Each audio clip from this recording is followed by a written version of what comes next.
장단기 금리 역전의 해소라. 진짜 무서운 게 온다. 이 말은요, 일반적으로 돈을 짧게 맡기면 이자가 적고요, 길게 맡기면 이자가 많은 게 통상적입니다. 그런데 이게 경제가 왜곡이 되면 짧게 맡기는 게 이자가 더 높아요. 길게 맡기는 것보다. 참 희한한 일이죠. 이런 일이 2022년부터 시작해서 2년 동안 줄곧 이어져 왔습니다. 그러다가 종가 기준으로는 오늘 이 장단기 금리가 역전이 돼서 이제 정상화가 됐습니다. 다시 말해서 미국의 국채금리 2년물하고요, 미국의 국채금리 10년물하고 이게 정상화가 됐다는 거예요. 2년물 국채금리가 떨어지고 10년물 국채금리가 높아져서 이제는 돈을 오랫동안 맡기는 10년물 국채금리가 높아졌다는 의미입니다. 저는 이거 진짜 심각하게 봐야 된다고 생각을 합니다. 장단기 금리가 역전이 정상화될 때 시장은 엄청난 충격이 올 수도 있거든요. 제가 오죽했으면 진짜 무서운 게 옵니다 이렇게 표현을 했을 거예요. 실제로 장단기 금리가 역전이 됐다가 정상화되는 시점에 경기 침체가 오기 때문입니다. 이게 연착륙으로 끝나면 다행이지만 경착륙으로 가면 충격적이 되는 거고요. 일부 경제 전문가들이 이야기하는 것처럼 경험하지 못한 위기가 오면 이거 감당하기가 굉장히 어려워질 수도 있습니다. 자, 여러분 이거 한번 보세요. 아마 이런 지표는 어디에서도 보지 못했을 겁니다.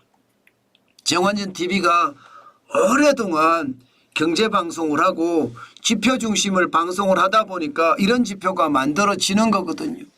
여러분 보시는 것처럼 2022년 3월 29일에 장단기 금리 역전이 처음 일어났습니다. 2년물 국채금리가 10년물 국채금리보다 높았다는 겁니다. 실제로 2년물 국채금리가 2.450% 맞죠? 10년물 국채금리는요 2.380이었습니다. 이렇게 역전된 금리가요 2023년 7월 6일에는 거의 1%포인트 차이가 났습니다. 거의. 금리차가 10년물이요 4.031%였고요. 2년물이 4.989%였습니다. 0.958%가 차이가 났습니다. 10년물보다가 지금 2년물이 0.958%가 높았다는 뜻입니다. 이게 지난 8월 26일 장중에서 한번 역전이 되면서 금리차를 확 줄였습니다. 어떻게 줄였느냐?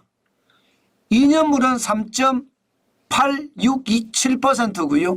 10년물은 3.839%로 0.028%포인트 차이로 확 줄었습니다. 그러더니 지금 9월 7일 기준입니다. 이게 9월 1일로 되어 있는데 이건 지표가 잘못된 겁니다.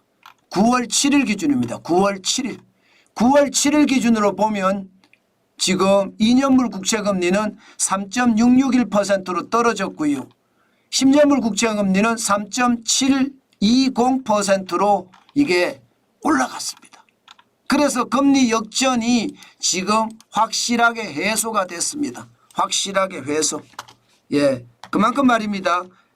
지금 시장에 금리가 역전이 됐다가 이제는 회복이 됐다는 뜻이 9월 7일이 아니죠. 9월 6일 기준으로 해소가 됐다는 겁니다.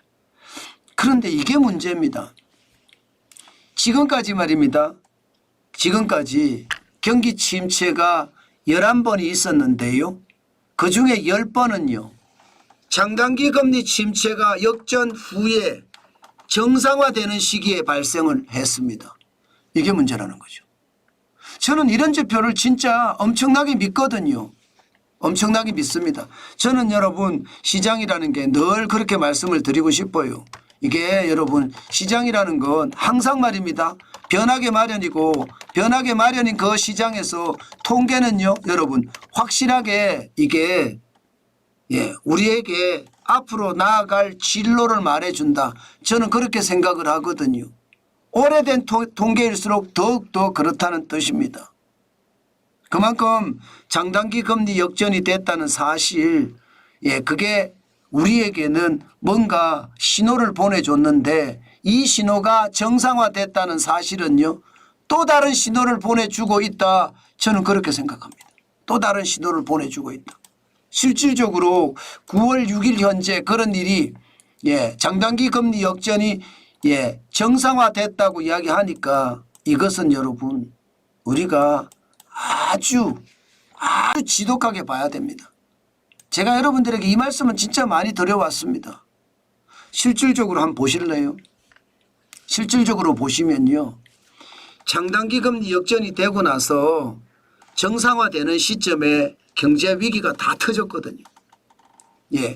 1978년 12월 18일 역전이 시작되고 나서 389일 만에 경제 위기가 터졌습니다. 오일쇼크라는 거죠. 오일쇼크. 1980년 11월 7일 경제 장단기 금리 역전이 시작이 되고 나서 236일 만에 위기가 터졌습니다. 1989년 6월 6일에도 그랬고요. 2000년 7월 31일에도 그랬습니다. 2006년 8월 1일 487일 만에 글로벌 금융위기가 터진 거 아시잖아요.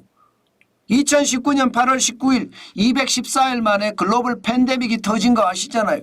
지금 2022년 3월 29일 장단기 금리 역전이 되고 나서 오늘 현재로 보면 891일째입니다. 가장 길어요. 가장 길어요. 근데 저는 중요한 게 가장 긴 만큼 가장 긴 침체가 올 수도 있다는 그런 생각도 하게 됩니다. 저는 그래서 위험하다고 생각합니다.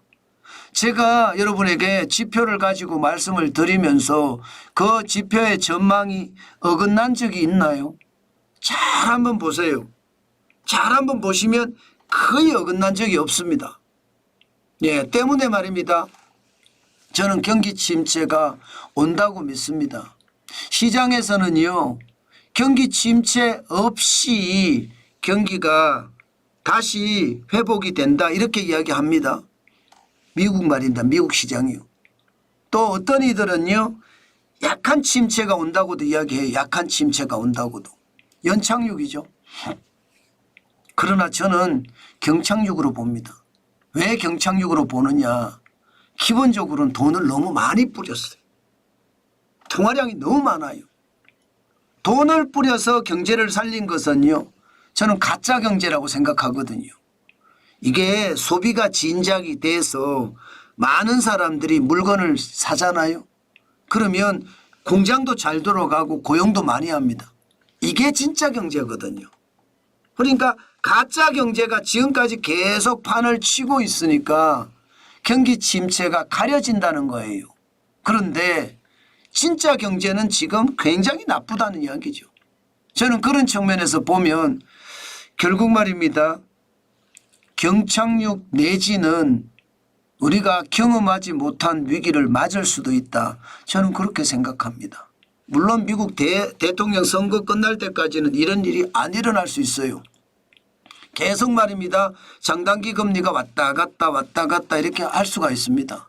대통령 선거에서는 경제가 망한다 그러면 집권당은 무조건 지니까 그렇게 하지는 않을 거 아니에요.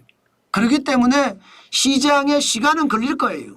시간에 걸리지만 결국은 펑 하고 터지는 것 저는 당연히 있을 수 있다고 생각합니다. 게다가 장단기 금리 차가 역전됐다가 정상화되는 시기에 위기가 터졌다 이것하고요. 금리 인하기에 또 경기 침체가 터졌다 이것하고 두 개를 비교해 보면 똑같죠. 실제로 금리를 인하를 하면 위기가 왔거든요. 지금 1995년 6월에서 1998년 11월까지 금리를 6%가 4.75%까지 떨어졌습니다. 여러분 알다시피 아시아 금융위기, 아시아 외환위기 왔잖아요. 2000년 12월에서 2003년 6월까지 6.5% 금리가 1%로 떨어지면서 닷컴 버블이 붕괴되면서 위기가 왔죠. 5.25%의 금리가 0.25%까지 떨어지면서 글로벌 금융위기가 터졌습니다. 2.5%의 금리가 0.25%까지 떨어지면서 코로나 팬데믹이 터졌고요. 지금은 5.5%입니다. 그러면 여러분 얼마나 떨어질까요? 지금 말입니다. 시장에서 이야기하는 그대로 이야기를 하면 크리스토퍼 월런가요? 미국 연방준비제도 이사 말입니다. 이게 중앙은행이거든. 연방준비제도가.